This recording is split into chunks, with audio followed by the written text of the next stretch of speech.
Welcome to Is It the Podcast? From Rembrandt to Rubens, from Van Dyck to Van Eyck, each episode examines an artwork with an uncertain authorship, in dialogue with a leading guest expert. We'll tell the story of the artist we suspect created the work, of the work in question, and then we reveal the results of a cutting-edge AI authentication analysis performed by the Swiss firm Art Recognition. I'm your host, Professor Noah Charney. So, is it?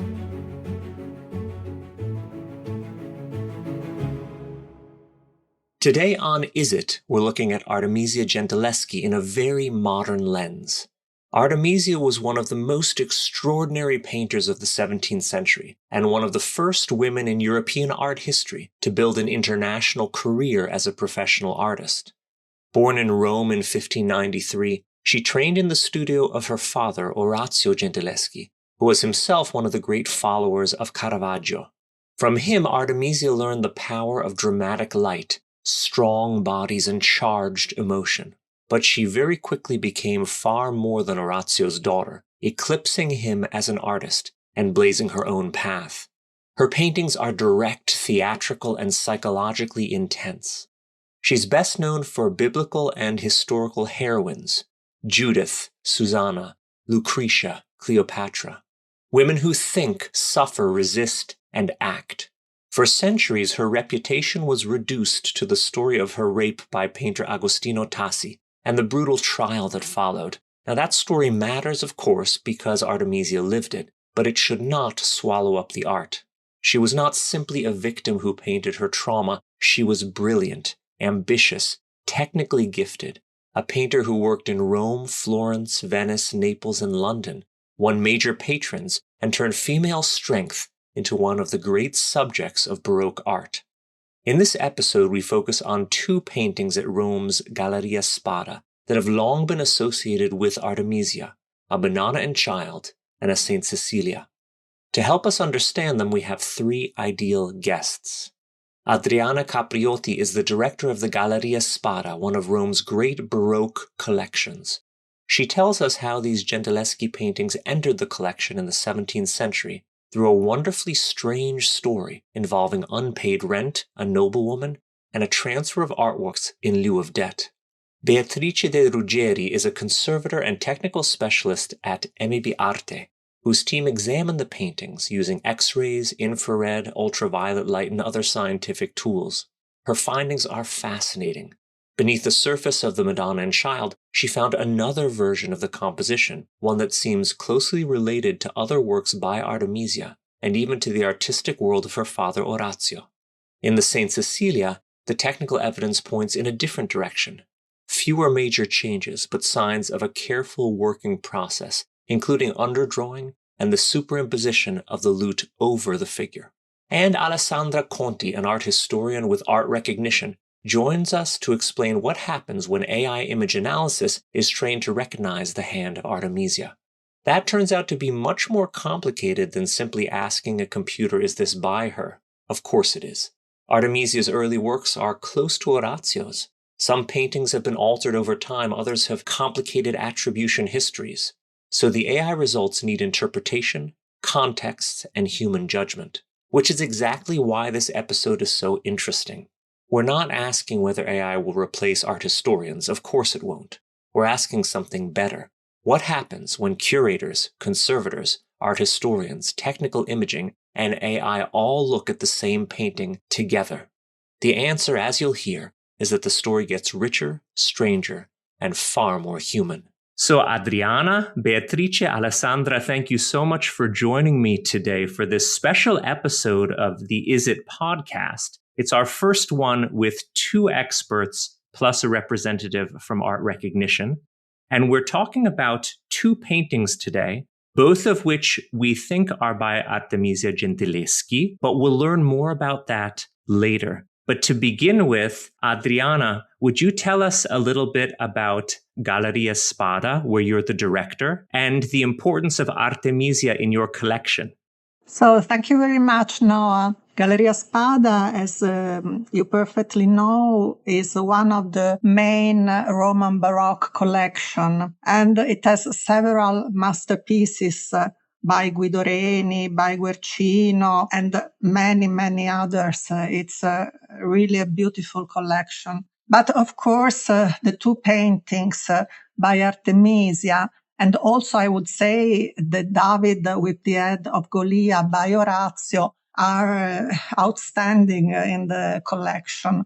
So, as you see, we have three paintings by the Gentileschi family that is quite important also in the international museum scene, because Galleria Spada owes these three masterpieces from the 17th century. So it's quite important, as you see, because it's a part of the historical collection.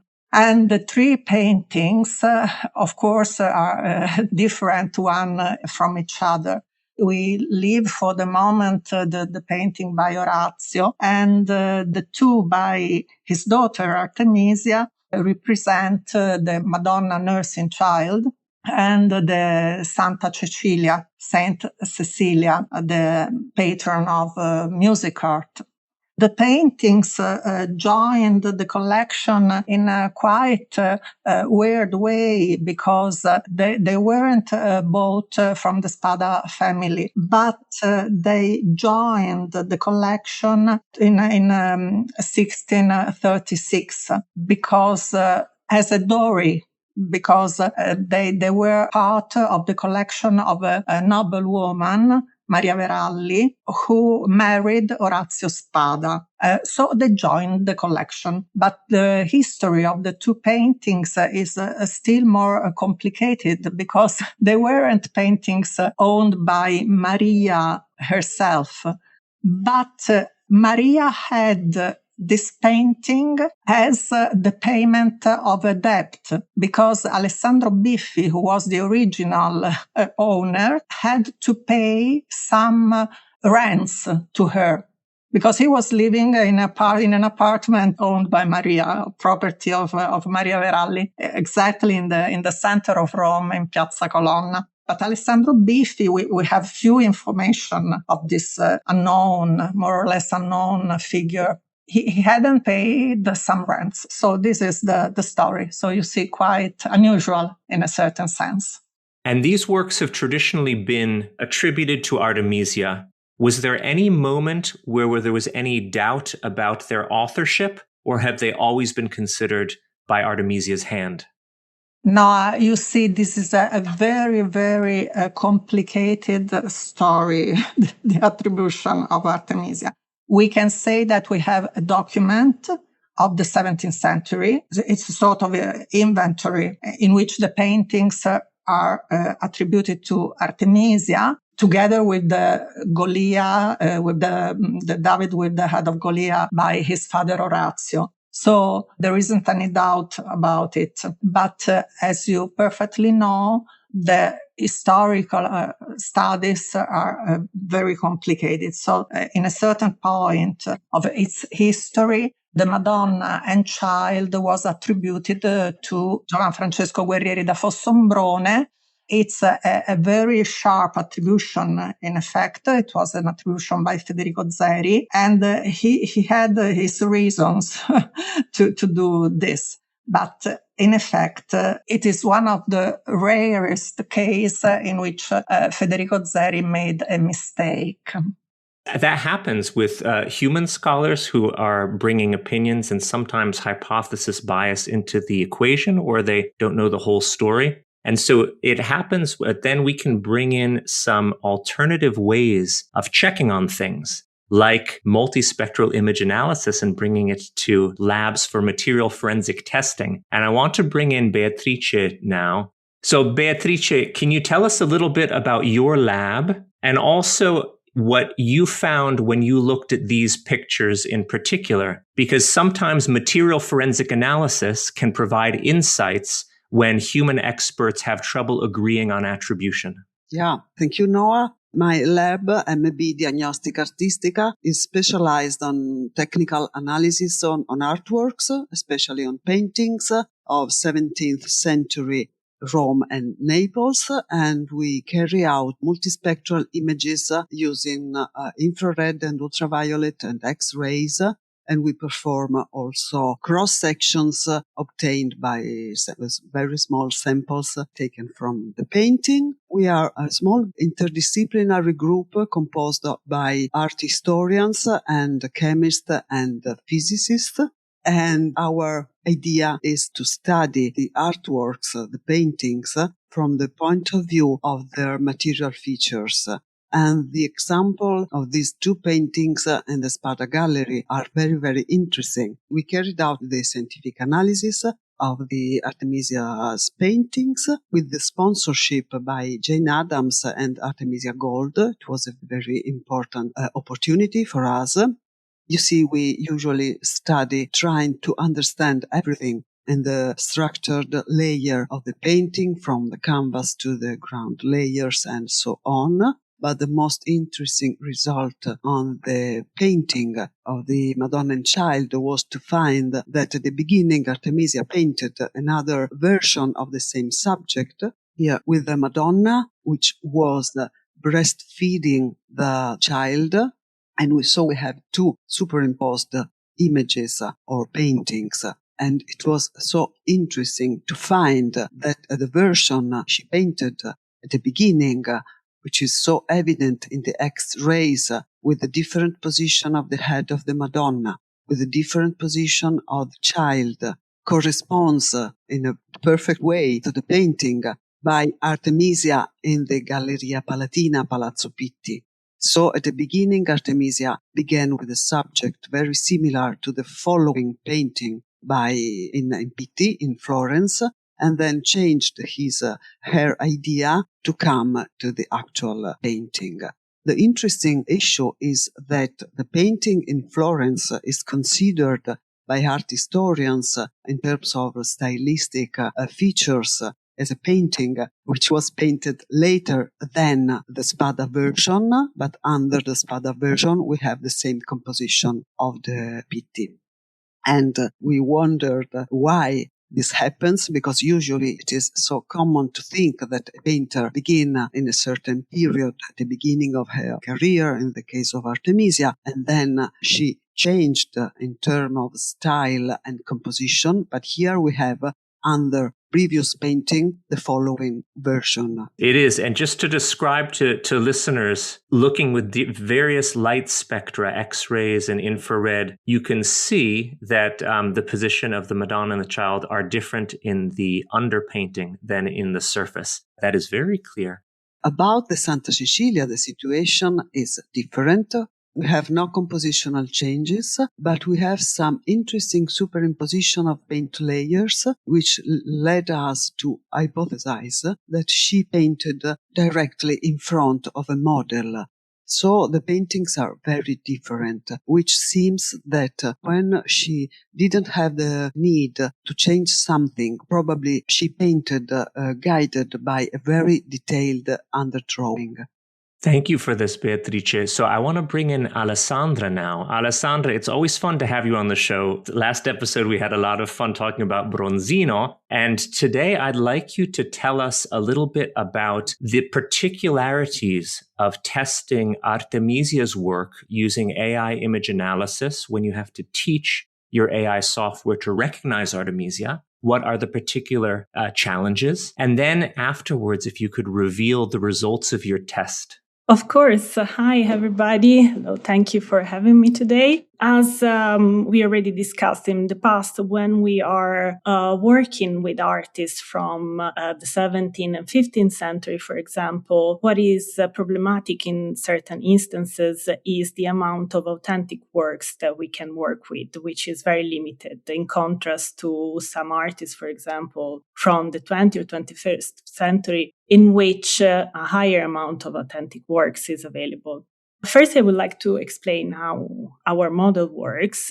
We can call it a deep neural network and learns an artist's style from a selected group of artworks. These selected group of artworks are divided into sets. The first is the authentic set, in which we include all authentic works of the artist in question. And then we build up a contrast set. The contrast set is made by artworks by related artists. In the case of Artemisia, for example, we can include Caravaggio, Guido Reni, and many others. We added 13 artists. And of course, we also need to add a set of imitations and a set of synthetic images, which are images created with AI generative models that we use to create imitation from the authentic artworks of the artist in question. So the model learns 3 different features. The first is the low-level features, so basically the contours, the brushstrokes, colors, and also textures. Then the second is called the mid-level features, which includes shapes, forms, but also spatial relationships of the selected artist. And also we have the third level, which is the high-level features, which understand the composition and the overall style of an artist. In the case of Artemisia, there was one particular artwork that needed a revision, which is the Allegory of Inclination in Casa Buonarroti. And the issue, let's say, with this painting is that part of the work was repainted by Il Volterrano. So in this case, we need to, let's say, map out the non-authentic, we can call it, area of the paintings, as the intervention is quite extensive. In other cases, our model returns a very contrasting prediction on the two works. I would like to start with the prediction of the Madonna col Bambino, which returned a 57.1%. We had some areas that were particularly important for this decision. As the model divides the painting in different patches, one area that bring up this decision was around the elbow of the Madonna, while in the case of Santa Cecilia, we had a completely different prediction. Actually, we have a much higher value of 96.9, which is particularly striking. So 96.9 probability that it's by Artemisia's hand is very compelling because the percentages are rarely that high in other works that we've looked at together. So maybe with this Santa Cecilia, we can set that aside as it's less complex to discuss maybe, but focus on the Madonna and Child. 57% is just on the edge. In the past, we've talked about how if you look at how well confirmed works in Catalogue Raisonné that everyone seems to agree is by the hand of an author, that they test to about 65% probability and above. So that seems to be a threshold to keep in mind, even though each case has to be considered on its own. 57 is sort of on the edge there. But my question would be, if our understanding, what we've learned from Beatrice, that there was a repainting by Artemisia of the same work, how does the AI react to that? And could that account for the lower probability percentage, even though it's still a work by Artemisia? In this case, what is interesting to notice is that the design of the sleeve in the Madonna with Child is different from any other painting of Artemisia, and probably this confused the AI. Usually we train only on one authentic set of artworks. In the case of Artemisia, we had to train first with a more conservative authentic set, including only the works that had no problematic attribution history. But the model was confusing her work with her father's work, so we had to exclude her father's work from the contrast set, for example, in the first instance. But of course, you have to consider, just for these things that you were saying, that the Madonna and Child that lies under is strongly influenced by Orazio, because that first Madonna was a sort of copy of another Madonna by Orazio. That is the Madonna and Child that is held in the National Museum of Budapest. And we are lucky because We also know that that painting of Orazio has a very special date. So this is not surprising at all, because Orazio lies under Artemisia Madonna, has to say. It's also possible that they were both working from the same cartoon. Maybe, yes. They are quite identical. What is shown by the radiography of the Madonna and Child of the Galleria Spada is quite identical to the Madonna and Child by Orazio in Budapest. So if we put together things and we can imagine that the painting of Artemisia is a painting in her youth, 1610, 1612, things like that, this is absolutely obvious. So we can actually come up with a hypothetical history of what happened here, where she's very young, she's learning from her father. They may be working from the same initial cartoon. So the initial version is basically a copy of her father's work, or so directly influenced that it doesn't have the same authorial elements that Artemisia's later work would have. And that could account for the AI not considering it to be as robustly a work by Artemisia as some of her later works are. Alessandra, does that make sense to you as a possible interpretation? Absolutely, absolutely. And actually, it's very important also for us to keep in consideration X-rays and infrared material to understand the multiple layers that paintings go through during the centuries, because there is a misconception that when we look at a painting, that's the original form of it, while actually paintings went through multiple changes. And we need to put as many information as possible within our technology to highlight that. So even to consider how important are non-invasive analysis such as X-ray and infrared is pivotal in our cases. We're actually working on something that will interest you both, but it's not quite ready for action yet. We're looking at whether we can train the AI to compare multispectral image analyses so it learns what underdrawings by Artemisia, for example, look like. And it's hard to get access to multispectral images because lots of works, they aren't made available or they're not publicly available. But it's intriguing to think, okay, we're already very good at analyzing the surface of what we see with AI image analysis. What if we could compare multispectral images of, for example, every known Caravaggio work for which the multispectral images exist, and then compare that to multispectral images of a questionable work? And then you're really looking beneath the surface as well as at the surface level. There's no AI company that can do that yet, but we're working on it. And it would be very exciting if it's something that we can try out. And maybe, Beatrice, we can work together in the future on something like that if it sounds like it would be of interest. Yeah, it could be very interesting. Obviously, it's a very hard direction to study these paintings with the AI, because we should keep in mind that these multispectral images give us some results in terms of the response of the materials to the different radiations. But it could be a very interesting direction of studying. This AI could be the new frontier of this kind of idea to attribute paintings considering X-rays and scientific images. It's a very intriguing topic. It would be very convenient for art historians, less tiring. Yeah, exactly.